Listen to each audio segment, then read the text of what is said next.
President Trump secures Social Security forever while taking on the Fed and Soros machine.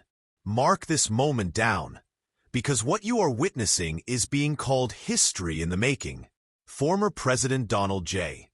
Trump has announced that Social Security, long declared to be heading toward collapse, is now locked in forever under his leadership. At the same time, he is waging an unprecedented fight against the Federal Reserve and the Soros political machine that, he argues, has fueled corruption, chaos, and financial manipulation for decades. For generations, Americans have been told that Social Security would not last. The official estimates from government actuaries have repeatedly warned that the trust fund would be depleted by 2034. Forcing retirees to take benefit cuts of up to 17%.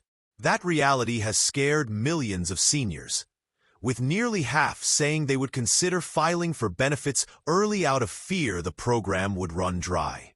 But Trump and his Social Security Commissioner insist those days are over. They argue the program is secure forever, not through patchwork fixes, but by eliminating fraud, modernizing the agency into a digital-first system, and rooting out decades of waste and abuse. Already, Trump's team says they uncovered $18 billion in errors in the system, corrected nearly $9 billion immediately, and flagged tens of thousands of Social Security numbers being misused.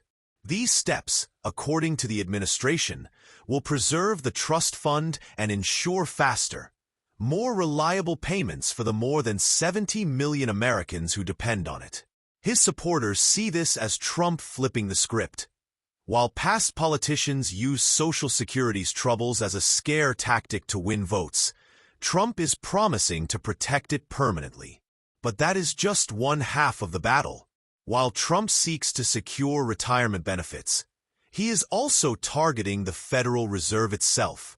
For over a century, the Fed has operated as a largely untouchable, quasi-private central bank. Now, Trump is testing the boundaries of presidential authority by moving against Governor Lisa Cook, accused of mortgage fraud and corruption. If successful, Trump could fill her seat along with another vacancy, giving him a rare 4-3 majority on the Fed board. That would shift operational control of America's money supply away from globalist elites and into the hands of what Trump calls the America First agenda. This has sparked outrage among Democrats and establishment economists, who argue Trump is undermining Fed independence. Elizabeth Warren and other critics call his actions a political attack. But Trump's allies counter that independence has only allowed corruption, inflation, and manipulation to thrive unchecked for decades.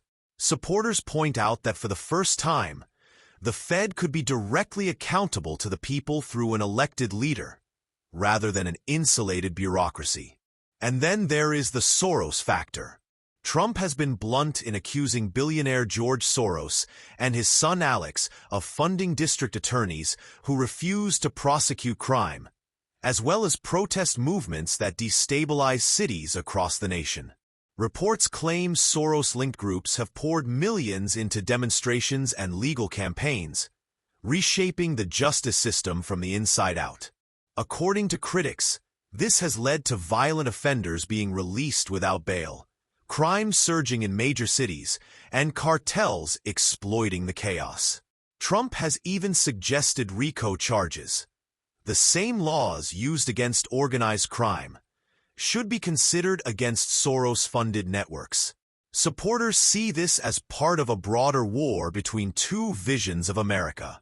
On one side, Trump promises to secure Social Security, dismantle corruption at the Fed, unleash domestic resources like gold and silver, and weaken the dollar strategically to boost American exports. On the other, the Soros machine and its allies are accused of fueling crime, chaos, and globalist economic control.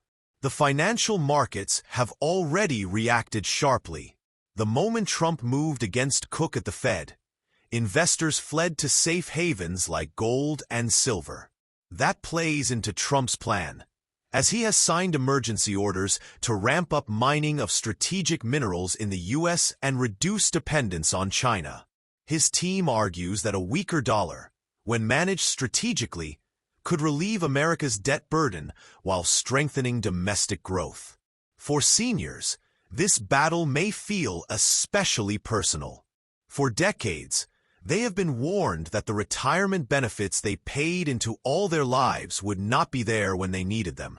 Now, Trump is declaring Social Security secure forever. Whether you believe this is bold leadership or reckless overreach depends on which side of the battle you stand. But one thing is undeniable. This is bigger than politics. It is a fight over America's economic soul. Trump versus Soros. A president pledging to protect the benefits Americans earned versus a billionaire accused of bankrolling chaos. A confrontation with the Federal Reserve itself, and a promise that Social Security will not just survive, but thrive. This is history unfolding in real time, and the outcome could redefine the future of America's retirement security, financial stability, and global standing.